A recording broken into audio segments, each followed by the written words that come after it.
আসসালামু আলাইকুম। আমরা সায়দাবাদ বাস কাউন্টার থেকে রাত্রের 10টার গাড়ি ধরলাম সেন্ট মার্টিন আলমিজান। খুবই ভালো স্বচ্ছন্দবোধ এই জার্নিটিতে। আমাদের গন্তব্যস্থান হচ্ছে কক্সবাজার। দেখতে থাকুন, আমাদের পাশে থাকুন। আসসালামু আলাইকুম গাইস। আমরা যখন আসলে কক্সবাজার 5 স্টারের হোটেলে আসি তখন অনেক কিছু দেখা যায়। কত সুন্দর দৃশ্য, কত সুন্দর ডিজাইন। যখন আমাদের মতো ব্যাচেলর দিয়ে একজন ঢুকে যায় তখন হয়ে যায় এই হলো বাঙালিদের 5 স্টার হোটেল।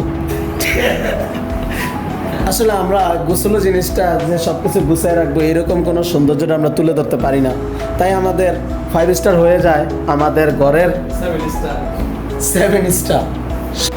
চলতে চলতে আমরা চলে এলাম সকাল 6:30টার দিকে কক্সবাজার ভোর কলাতলি বিচে। আমাদের সব বন্ধুগুলো কক্সবাজার হোটেলে জামা কাপড় রেখে সবাই আমরা 3/4 পরে বিচে নেমে পড়লাম। কক্সবাজারে কয়েকটি পয়েন্ট আছে। লাবণী বিচ আছে, সুগন্ধা পয়েন্ট আছে, কলাতলি বিচ। আপনারা এই কক্সবাজারের মেইন কয়েকটা পয়েন্টের ভিতরে সবচেয়ে বেশি সুগন্ধা বিচে মানুষ থাকে। আপনারাও চেষ্টা করবেন সুগন্ধা বিচে থাকার জন্য, কারণ সুগন্ধা বিচে সেফ এরিয়া। অন্যান্য বিচে যেমন স্রোত থাকে, জোয়ারভাটার সাথে মানুষ নিয়ে যাওয়ার সম্ভাবনা থাকে, সুগন্ধা বিচে এরকম সম্ভাবনা খুব কম থাকে, সেফগার্ড থাকে ভালো। কক্সবাজার বিচে যারা আসেন অবশ্যই সন্ধ্যার পর বারবিকিউ বা ফ্রাই করা মাছ খেতে চান, অবশ্যই তাদের সাথে দাম দরস্ত করে নেবেন এবং তাদের যে কাটাকাটি করা হয় মাছ নিজ হাতে দেখে সামনে রেখে কাটাকাটি করার চেষ্টা করবেন।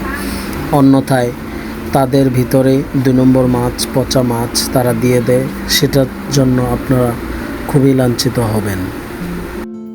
কক্সবাজার ঝাউবনে যদিও আপনারা সন্ধ্যার পর যান, অবশ্যই নিজের মোবাইল, মানি ব্যাগ সেফটিতে রাখবেন। ঝাউবনে যতটা না যাওয়াই বেটার।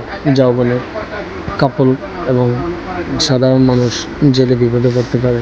ঝাউবনে অনেক রকম ছিনতাই কবলে পড়তে পারেন। আছে ছোট ছোট কিশোর গ্যাং, তাদের হাতে থাকে অস্ত্র, বন্দুক, নানান কিছু বিপদে পড়তে পারেন। অবশ্যই ঝাউবন এড়িয়ে চলবেন সন্ধ্যার পর থেকে।